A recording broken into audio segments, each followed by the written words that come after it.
Selamat pagi Bapak Ibu dan Saudara yang dikasihi Tuhan.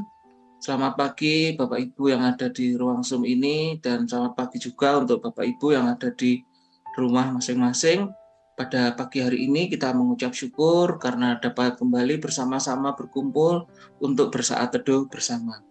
Hari ini kita akan merenungkan firman Tuhan dari 2 Tawarik 33 ayat 1 sampai dengan 17 dengan tema perenungan kita adalah pertobatan Manase. Bahan perenungan diambil dari pedoman saat teduh 4B GKI Residen Sudirman. Mari sebelumnya Bapak Ibu kita akan mempersiapkan hati dan pikiran kita akan mendengarkan, kita akan pujikan sebuah lagu pujian, Kau Permata Hatiku.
Bapak, Ibu, dan Saudara yang dikasihi Tuhan, seseorang bertobat karena merasa bahwa hidupnya ada pada jalan yang tidak benar.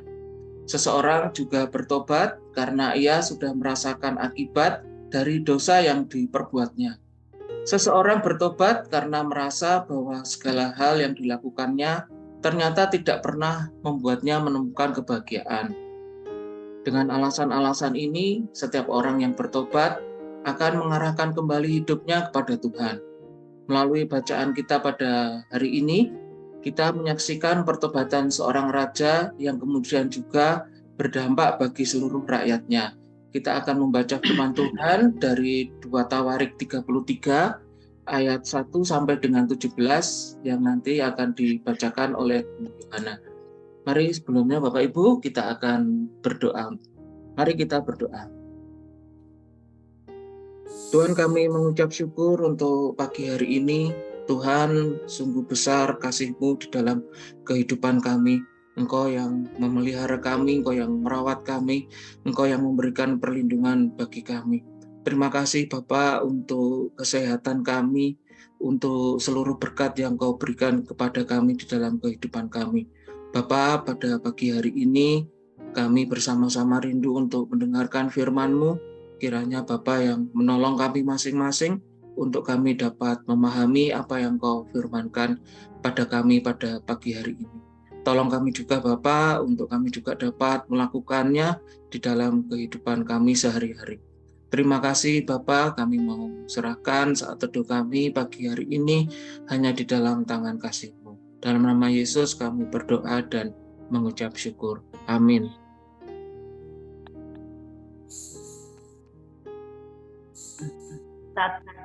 Pembacaan kita 2 Tawarik pasal 33 ayat 1 sampai dengan 17. Raja Manasye.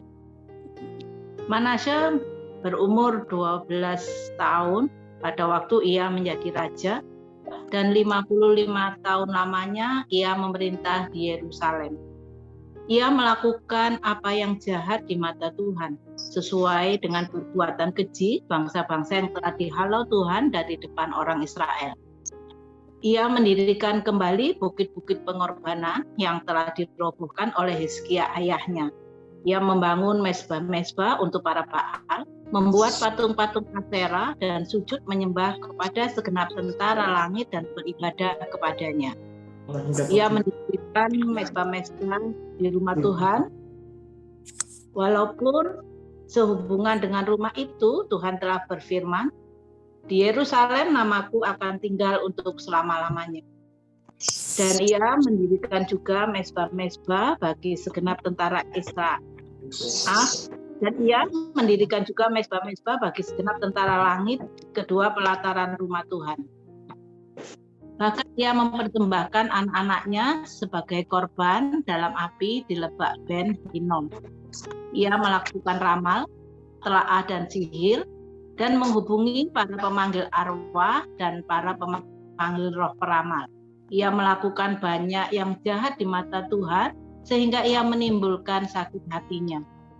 Ia menaruh juga patung berhala yang telah dibuatnya dalam rumah Allah, walaupun Allah telah berfirman kepada Daud dan kepada Salomo anaknya.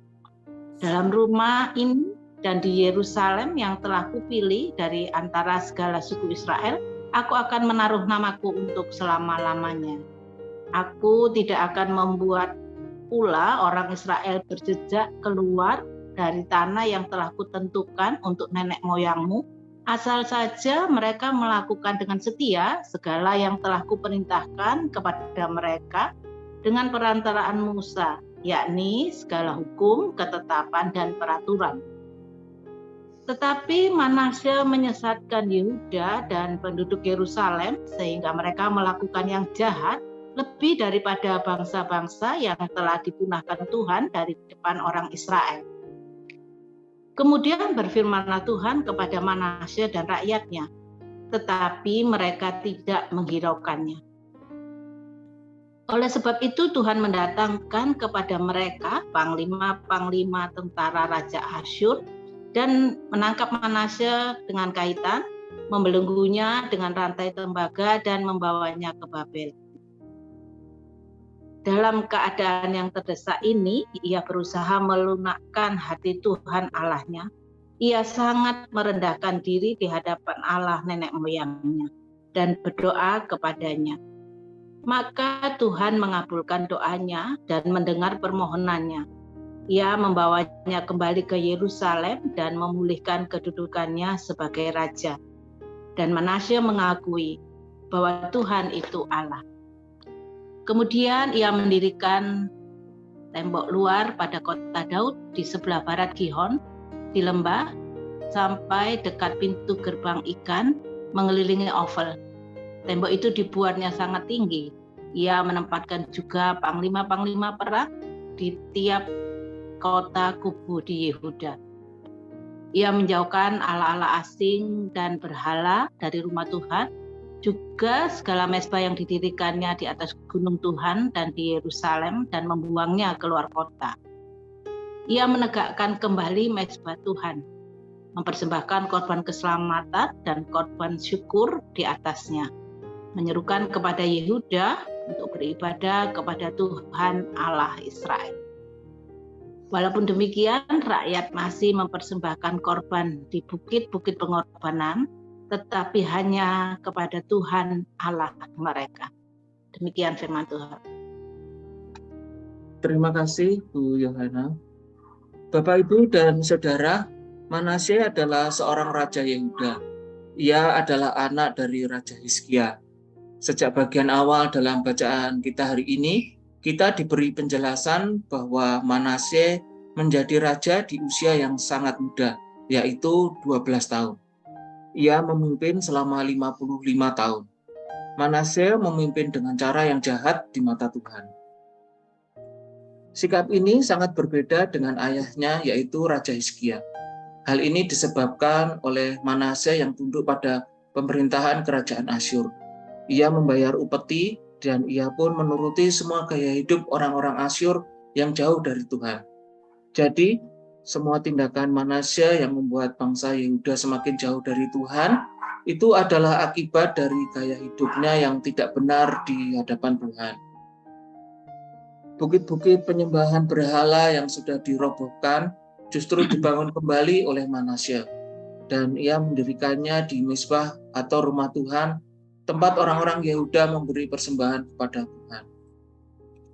Kisah Manasya juga tercatat di dalam kitab 2 Raja-Raja 21 ayat 1 sampai dengan 18. Namun yang membedakannya adalah tercatatnya pertobatan Manasya ketika ia berada di dalam masa pembuangan ke kerajaan Asyur.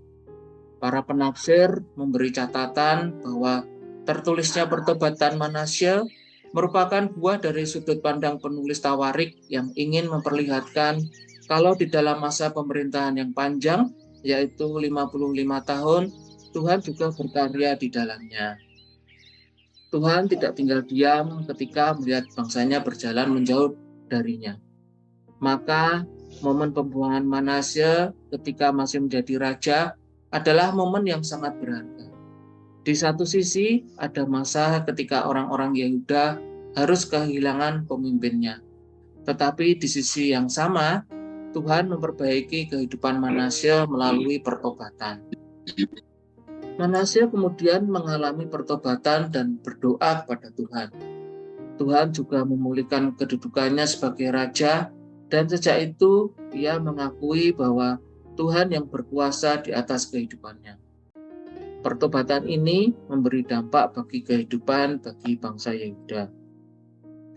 Dampak itu dimulai dari pembangunan kembali Yerusalem sebagai pusat pemerintahan dan pusat karya Tuhan bagi orang-orang Israel.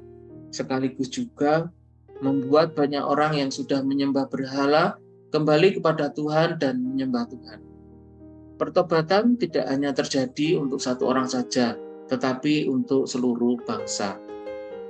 Bapak, Ibu, dan Saudara, setiap orang akan berproses di dalam pertobatan, dan proses pertobatan terus dijalani dengan sungguh-sungguh, sehingga hidup kita juga bisa memberi dampak bagi kehidupan iman orang-orang yang ada di sekitar kita. Melalui pertobatan Manasya, kita belajar bahwa Tuhan tidak pernah lelah menanti anak-anaknya yang ingin segera bertobat. Tidak ada kata terlambat, Bapak, Ibu, Saudara, untuk bertobat dan kembali kepadanya. Sebab Tuhan terus bekerja dan berusaha agar anak-anaknya tidak semakin jatuh di dalam dosa. Mari kita berdoa.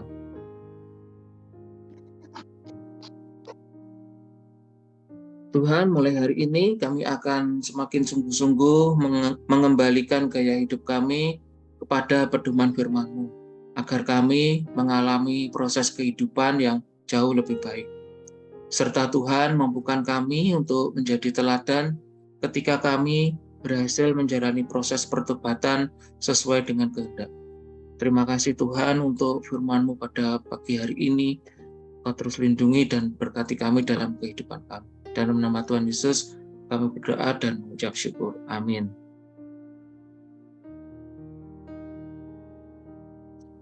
Bapak, Ibu, dan Saudara, mari kita berkomitmen bahwa pada hari ini kita akan bertobat dari satu hal yang tidak berkenan di hadapan Tuhan, yang juga bisa membuat orang-orang di sekitar kita merasa sakit hati, kecewa, atau bahkan ketika hidup kita tidak mencerminkan kehadiran Tuhan.